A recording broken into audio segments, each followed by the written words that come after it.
If WinRAR is not creating zip files, it usually means there is a problem with permissions, settings, or system limitations. First, make sure you have enough free disk space because compression needs temporary storage to create zip files. Run WinRAR as administrator to avoid permission restrictions, check the destination folder, and make sure you have write access. Try saving the zip file to desktop or documents. Verify that the files you are trying to compress are not open in another program because locked files can block zip creation. Check file names and remove special characters or very long names, as these can cause compression failures.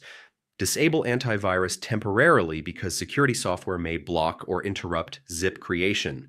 Update WinRAR to the latest version to fix bugs and improve compatibility. Try compressing a smaller number of files to see if a specific file is causing the issue. Restart your PC to clear background processes that may interfere with compression.